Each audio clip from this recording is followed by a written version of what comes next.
আমি খুঁজে 5টা আমলের কথা পেয়েছি বিশেষভাবে, কমন যে আমলগুলো সেগুলো তো ছিলই, বিশেষভাবে 5টা কাজ রাসূল সাল্লাল্লাহু আলাইহি ওয়াসাল্লাম কদরের রাতে করতেন। 1 নম্বর কাজ হচ্ছে তিনি সারা রাত জেগে ইবাদত করতেন এবং পরিবারের লোকদেরকে ঘুমোতে দিতেন না, উঠিয়ে দিতেন। বছরের অন্য কোনো সময়ে সারা রাত জেগে ইবাদত করার কোনো নজির রাসূল সাল্লাল্লাহু আলাইহি ওয়াসাল্লামের জীবনে ছিল না, সব রাতে ঘুমাতেন। আমি জোহর বারুতে একটা কনভেনশনে the daily routine of prophet সাল্লাল্লাহু আলাইহি ওয়াসাল্লাম একটা আলোচনা করেছিলাম, যেখানে রাসূল সাল্লাল্লাহু আলাইহি ওয়াসাল্লামের দৈনন্দিন জীবনের রুটিন আলোচনা করেছিলাম। সেখানে আমরা বলেছি যে রাসূল সাল্লাল্লাহু আলাইহি ওয়াসাল্লামের দৈনন্দিন অভ্যাস ছিল তিনি এশার পরেই তাড়াতাড়ি ঘুমিয়ে পড়তেন আর মিড নাইটে উঠতেন। রাসূল সাল্লাল্লাহু আলাইহি ওয়াসাল্লামের কর্মদিবস শুরু হতো মিড নাইটে, আমাদের তো সকালে আরো অনেক পরে শুরু হয়। রাসূল সাল্লাল্লাহু আলাইহি ওয়াসাল্লামের কর্মদিবস শুরু হতো বেসিক্যালি মিড নাইটে। এশার পরে কথাবার্তা না বলে আগে ঘুমোতে যেতেন, মিড নাইটে উঠতেন, কিন্তু ঘুমাতেন, ঘুম ছাড়া রাত কাটাতেন না। সারা বছরের এটা ছিল যে এশার পর ঘুমোতে যেতেন, except the last 10 days of Ramadan. রমাদানের শেষ 10 রাতে রাসূল সাল্লাল্লাহু আলাইহি ওয়াসাল্লাম ঘুমাতেন না। এই 10 দিনের ব্যাপারেই পাওয়া যায় সারা রাত জেগে তিনি ইবাদত। আম্মা জান আয়েশা রাদিয়াল্লাহু তাআলা আনহা বলেন, ইদা দাখালাল আশরু আহিয়াল লাইলা ওয়া আইখাযা আহলা ওয়া জাদ্দা ওয়া শাদ্দাল মিজার। রমাদানের শেষ দশক যখন আসতো রাসূল সাল্লাল্লাহু আলাইহি ওয়াসাল্লাম সারা রাত জেগে ইবাদত করতেন, পরিবারের সদস্যদেরকে জাগিয়ে তুলতেন, স্ত্রীদের ঘুমাতে দিতেন না, জাগিয়ে তুলতেন। ফাতেমা রাদিয়াল্লাহু তাআলা আনহার ঘর পাশেই ছিল, তাদেরকে যে জাগাতেন এবং নিজে সারা রাত ইবাদত করতেনই। জাদ্দা ওয়া শাদ্দাল মিজার, খুবই বলিষ্ঠ ভাবে, খুব মজবুত ভাবে কোমরে গামছা বেঁধে নামার একটা এক্সপ্রেশন এখানে দেওয়া হয়েছে। মিজার, ইজহার মানে হচ্ছে বাংলা করলে হয় লুঙ্গি। লুঙ্গি আমরা যখন খুব শক্ত কোনো কাজ করতে যাই তখন তারা কি করে, খুব টাইট করে লুঙ্গিটা বাঁধে। তার মানে বোঝানো হচ্ছে রাসূল সাল্লাল্লাহু আলাইহি ওয়াসাল্লাম কোমরে ভালো করে লুঙ্গি বেঁধে বা গামছা বেঁধে আটগাট বেঁধে নামতেন শেষ 10 দিনের জন্য। এই সময় তিনি মানে কাউকে কেমন যেন চিনতেন না, সবসময় ইবাদতে মগ্ন থাকতেন। এটা আমরা করতে পারি যে শেষ 10 দিনে আমরা একটা স্পেশাল প্ল্যান করতে পারি যে আমরা আমাদের সর্বোচ্চটুকু উজাড় করে দিয়ে লাস্ট 10 days অফ রমাদানের এই বরকত আমরা হাসিল করবো, এটা যেন আমাদের মিস না হয়। তাহলে এটা আমরা একটা পেলাম। 2 নম্বর হচ্ছে ইতিকাফ করা। রাসূলুল্লাহ সাল্লাল্লাহু আলাইহি ওয়াসাল্লাম রমাদানের শেষ 10 দিন ইতিকাফ করতেন। আম্মা জান আয়েশা রাদিয়াল্লাহু তাআলা বলেন, কানা ইয়াতাকিফুল আশরাল আওয়াখির মিন রমাদান। রমাদানের শেষ দশকে তিনি ইতিকাফ করতেন হাত্তা তাওয়াফাহুল্লাহ, ওনার ইন্তেকালের আগ পর্যন্ত এই অভ্যাসটাই তিনি জারি রেখেছেন। সুম্মা আতাকাফা আজওয়াজুহু মিন বাদি, তারপরে ওনার স্ত্রীরা ইতিকাফ করেছেন। আরেক বর্ণনা এসেছে ইয়াতাকিফু কুল্লা রমাদান 10 আইয়াম, প্রতি রমাদানে তিনি 10 দিন ইতিকাফ করেছেন। কিন্তু যেই বছর তিনি ইন্তেকাল করবেন সে বছর তিনি 20 দিন ইতিকাফ করেছেন।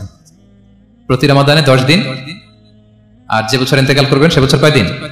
20 দিন তিনি ইতিকাফ করেছেন মসজিদে নববীতে। তাহলে আমরা এই রমাদানের শেষ দশকে এটা করতে পারি। 2 নম্বর পয়েন্ট হচ্ছে ইতিকাফ করা। যারা আমরা করিনি তারা আমরা ইতিকাফ করতে পারি। আমাদের আইআইএম এর মসজিদ এটা ইতিকাফের জন্য একটা উর্বর জায়গা। আমরা যখন এই ক্যাম্পাসে ছিলাম তখন দেখেছি যে এখানকার ইতিকাফের পরিবেশ যে এত সুন্দর এটা কল্পনাই করা যায় না, অসাধারণ পরিবেশ। আমরা যেন ইতিকাফ করার চেষ্টা করি। ইতিকাফ করতে না পারলে শেষ দশকের রাতগুলো যেন মসজিদে কাটানোর চেষ্টা করি, তা না পারলেও বাসায় যেন এই রাতগুলো আমরা মিস না করি। বিশেষ করে সেন্ট্রাল মস্কে তো অসাধারণ পরিবেশ, এটা হাইলি রেকমেন্ডেড। ইফ পসিবল আপনারা আসবেন, এখানে ইবাদতের চমৎকার পরিবেশ থাকে। 3 নম্বর হচ্ছে রাসূল সাল্লাল্লাহু আলাইহি ওয়াসাল্লাম এবং জিবরাইল আলাইহিস সালাম যৌথভাবে কোরআন রিভিশন করতেন। খুব ইন্টারেস্টিং। সারা বছর যেটা নাজিল হতো রমাদানে জিবরাইল আলাইহিস সালাম রাসূল সাল্লাল্লাহু আলাইহি ওয়াসাল্লামকে শোনাতেন, রাসূল সাল্লাল্লাহু আলাইহি ওয়াসাল্লাম জিবরাইল আলাইহিস সালামকে শোনাতেন।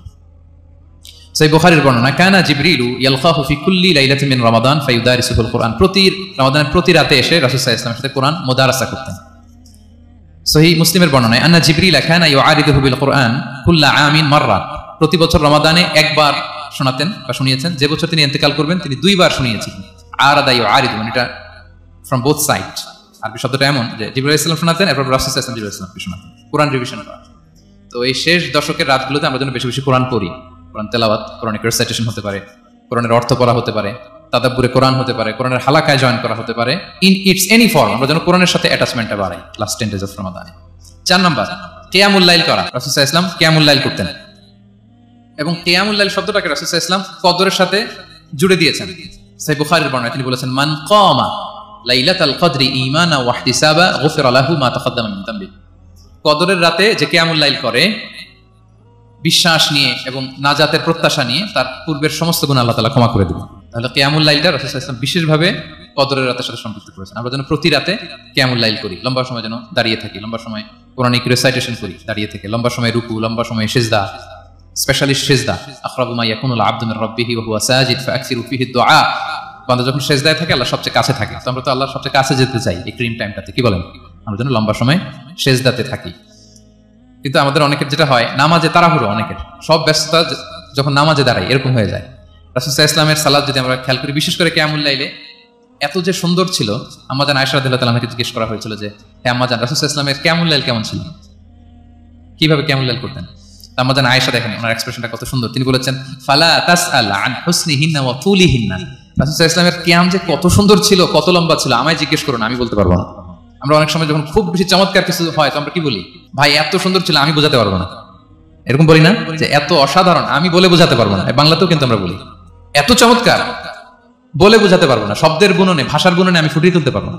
আমাদের আয়েশা এটাই বলেছিলেন ফালা তাসআল আন হুসনিহিন্না ওয়া তুলিহিন্না, রাসূল সাল্লাল্লাহু আলাইহি ওয়াসাল্লামের রাতের নামাজ কিয়ামুল লাইল যে কত সুন্দর ছিল, কত দীর্ঘ ছিল, লম্বা ছিল, আমায় জিজ্ঞেস করুন, আমি বলে বোঝাতে পারবো না।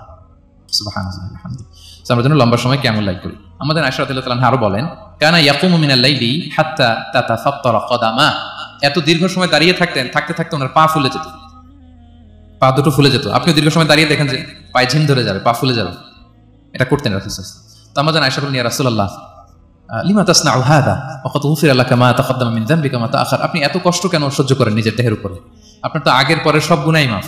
আদতে তো রাসূল সাল্লাল্লাহু আলাইহি ওয়াসাল্লাম গুনাহই নেই, তিনি নিষ্পাপ, এত কষ্ট কেন করেন, আপনার আগের পরের সবই তো মাফ করে দেওয়া হয়েছে, কেন করেন? রাসূল সাল্লাল্লাহু আলাইহি ওয়াসাল্লাম উত্তর করেছেন আফালা উহিব্বু আন আকুনা আবদান শাকুরা, আয়েশা আমি কি শুকরগুজার বান্দা হতে পছন্দ করব না?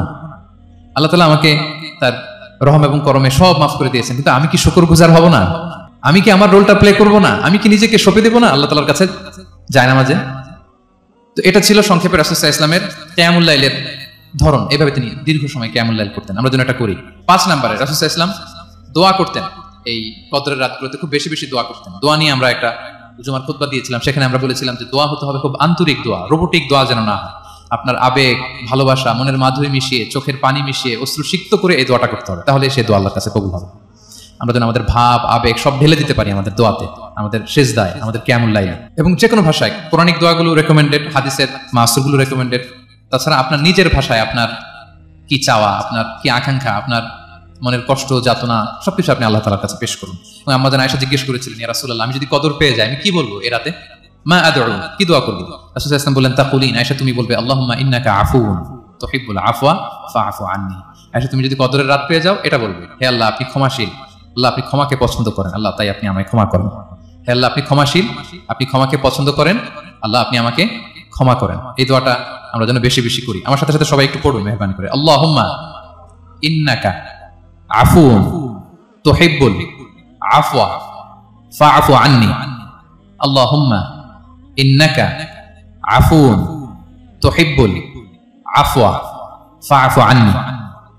হে আল্লাহ আপনি ক্ষমাশীল, আপনি ক্ষমা করাকে পছন্দ করেন, আল্লাহ আমাকে ক্ষমা করেন। আমরা আমাদের নিজেদের ভাষায় অনেক দোয়া করতে পারবো, কিন্তু রাসূল সাল্লাল্লাহু আলাইহি ওয়াসাল্লামের শেখানো দোয়াগুলো এটা হচ্ছে মানে very precise in wording but comprehensive in meaning. এটার অর্থ, এটার আবেদন এটা অনেক বেশি।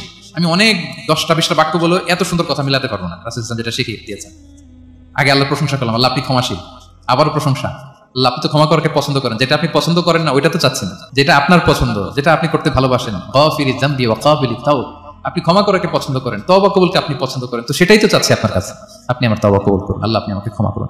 এই দোয়াটা প্রত্যেক রাতে যেন আমরা বেশি বেশি করি সম্মানিত সুধী। এবং এই যে রিমাইন্ডার গুলো শুনলাম এটা রমাদানের পরেও যেন আমরা অব্যাহত রাখি।